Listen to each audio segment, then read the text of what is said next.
कहानी की शुरुआत में हमें एक लड़की को दिखाया जाता है जिसका नाम सोया होता है, जो कि सेंट्रल कॉलेज की एक सीनियर स्टूडेंट होती है। जब वो रनिंग कर रही होती है तो तभी उसे एक कॉल आता है। दरअसल ये कॉल एक इंटरव्यू के लिए होता है जिसके लिए उसे वॉशिंगटन डीसी जाना होता है, जो कि उसके घर से काफी दूर होता है। और अब थैंक्सगिविंग का भी दिन आने वाला था, जिस दिन सभी लोग साथ में बैठकर सेलिब्रेट करते हैं। अब सोया अपने इंटरव्यू की तैयारी करती है और अपने घर पर बिना किसी को बताए ही वॉशिंगटन डीसी अपनी गाड़ी से निकल जाती है। पर अब जिस रास्ते से उसे जाना था वहां पर हॉलिडे की वजह से काफी ट्रैफिक हो जाता है, इसलिए अब दूसरे रास्ते से जाने का डिसाइड करती है। और अब उस रास्ते पर काफी आगे जाने के बाद वह देखती है कि आगे का रास्ता बंद होता है, जिसके बाद वह डिसाइड करती है कि अब पेपर मैप के थ्रू ही आगे जाएगी, वह जीपीएस के थ्रू आगे नहीं जाएगी। पेपर मैप के साथ उस तीसरे रास्ते से जाने लगती है। इसके बाद जब गाड़ी से उतरकर मैप को देखने लगती है तभी उसके सामने एक और गाड़ी आती है जिसमें से दो लड़के बाहर निकलते हैं जो कि आपस में भाई होते हैं, जिनका नाम होलिस्टर और बाग होता है। अब पहले तो वह उससे ठीक से बात करते हैं, लेकिन तभी वह उसके साथ बदतमीजी करने लगते हैं। तभी सोया दोनों में से एक को लात मारती है और तब उसका दूसरा भाई उसे पकड़ लेता है तो सोया उसे अपने चाकू से जख्मी करके यहाँ से पैदल ही भागने लगती है।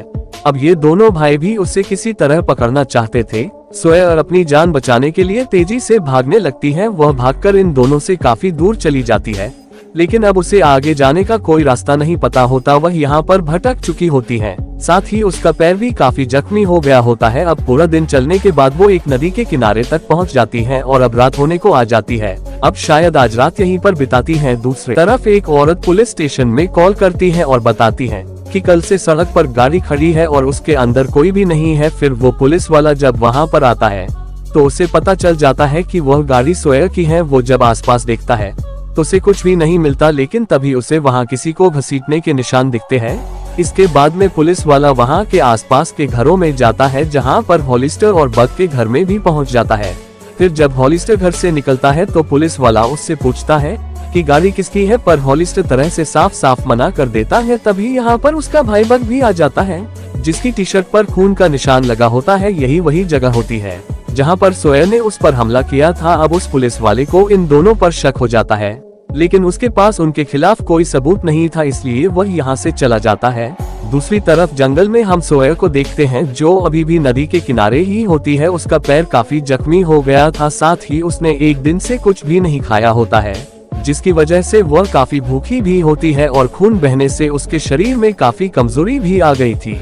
अब वो किसी तरह धीरे धीरे यहाँ से आगे बढ़ने लगती है। तभी आगे जाने पर उसे ऊपर से कुछ आवाज आती है और जब वह ऊपर देखती है तो वहाँ पर एक कार थी जो नीचे की ओर गिर जाती है। दरअसल ये कार उसी की थी जिससे वह दोनों भाई ऊपर से नीचे फेंक देते हैं, क्योंकि अगर वह गाड़ी उनके घर के पास रहती तो पुलिस वाले बार बार वहाँ पर आते, जिससे वह फंस सकते थे। इसीलिए वह दोनों उसकी गाड़ी को नीचे गिराकर यहाँ से चले जाते हैं। अब सोया अपनी गाड़ी के पास आती है और वो अपना फोन बाहर निकालती है, लेकिन उसका फोन पूरी तरह टूट चुका होता है और अब उसकी बैटरी खत्म होने वाली थी, जिसकी वजह से वो किसी को भी कॉल नहीं कर पाती। इसके बाद जब उसकी आंखें खुलती हैं तो वह खुद को एक घर में पाती है जिसके सामने एक लड़का होता है जिसका नाम लोवेल था। यहाँ लॉयन ने उसका ट्रीटमेंट भी कर दिया होता है, लेकिन फिर भी उसे लगता है कि वह उसे नुकसान पहुँचाना चाहता है, इसीलिए वह चाकू दिखाकर उसे धमकी देती है। हालांकि लॉयल उसे ऐसा करने से मना करता है, पर सोया और वहाँ से उठकर जाने लगती है। पर तभी कमजोरी की वजह से वह फिर से बेहोश हो जाती है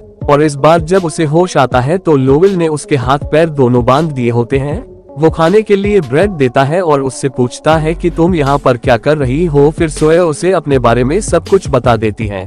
दूसरी तरफ जंगल में हम दोनों भाइयों को देखते हैं जो वहाँ भी सोया को ढूंढ रहे होते हैं। तभी उन्हें वहाँ सोया को कपड़े का एक टुकड़ा मिलता है, जिससे उन्हें पता चल जाता है कि सोया भी यही आसपास ही है। इधर सोया और नोवेल बात कर रहे होते हैं, तभी उन्हें घर के बाहर गाड़ी की आवाज आती है, जिसे सुनकर सोया जोर जोर से हेल्प के लिए चिल्लाने लगती है।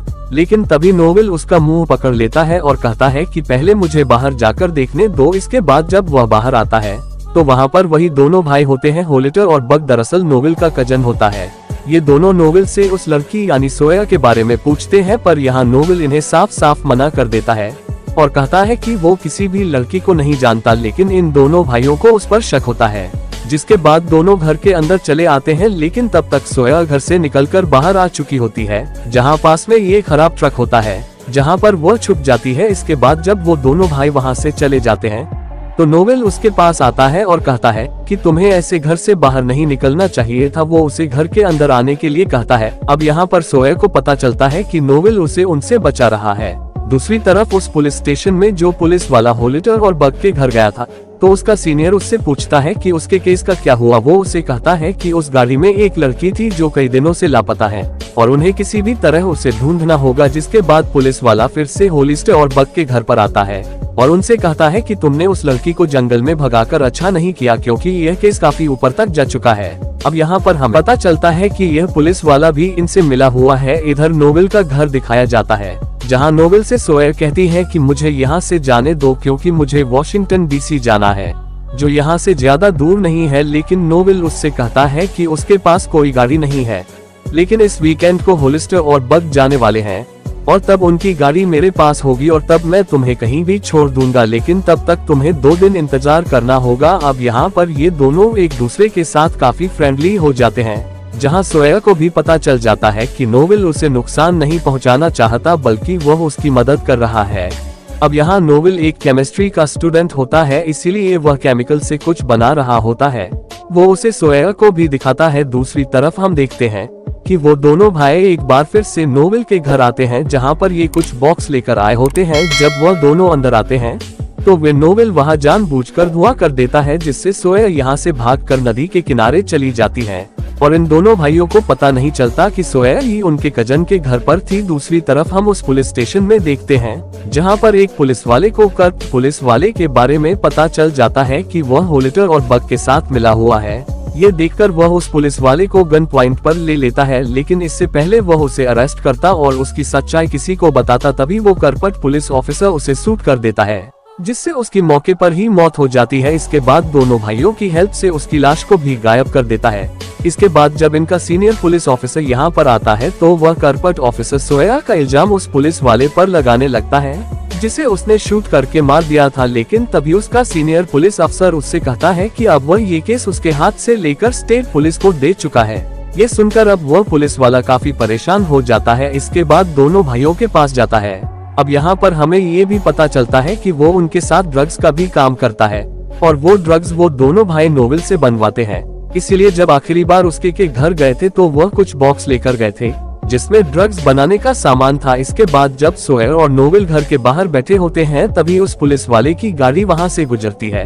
अब उस पुलिस वाले को शक हो जाता है कि सोया नोवेल के घर में है। फिर वो अपनी गाड़ी रोककर बाहर आता है और नोवेल से कहता है कि वह उसके घर की तलाशी लेना चाहता है, पर नोवेल उसे साफ साफ मना कर देता है और क्योंकि उसके पास तलाशी लेने का कोई वारंटी भी नहीं था इसलिए वह उसके घर की तलाशी नहीं ले पाता। इसके बाद अब वो दोनों भाइयों को ये बात बता देता है, जिसके बाद अब वो दोनों भाई नोवेल के घर आ जाते हैं जहाँ पर वह सोया को देख लेते हैं, जिसे देखकर वह दोनों भाई इन दोनों को गन पॉइंट पर ले लेते हैं। पर तभी नोवेल उनसे कहता है कि उसने उसे बंदी बना रखा है और यह उसके सारे काम करती है और जिसके बाद वह सोया को ऑर्डर देता है कि जाओ कॉफी बनाओ। फिर सोया किचन में जाती है और कॉफी के मग को ओवन में रख देती है और फिर वापस से नोवेल के पास आ जाती है।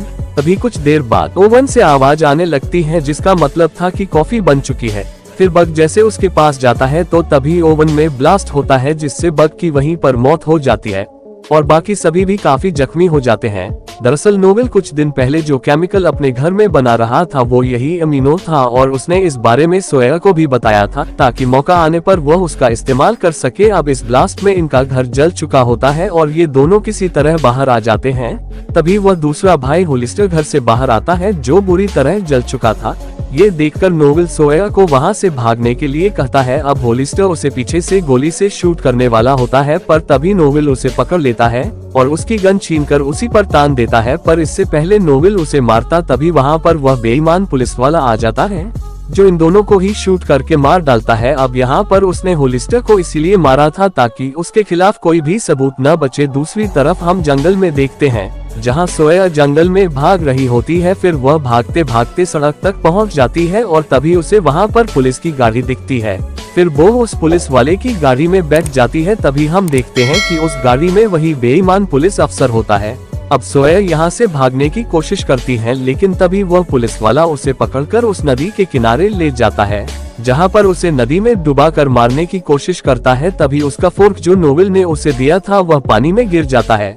फिर वो किसी तरह उस फोर्क को उठाकर उस पुलिस वाले पर अटैक कर देती है और उसे जख्मी करके वहां से चली जाती है। इसके बाद वह वापस से सड़क पर आ जाती है और तभी उसके पीछे से पुलिस की गाड़ी आती है जो कि सोया को ही ढूंढने आई थी। अब इसके बाद पुलिस सोया को रेस्क्यू कर लेती है और यह मूवी यहीं पर खत्म हो जाती है। तो दोस्तों, अगर आपको यह मूवी की पसंद आई हो तो वीडियो को लाइक करें और चैनल को सब्सक्राइब करें और सपोर्ट करें अपने छोटे भाई को।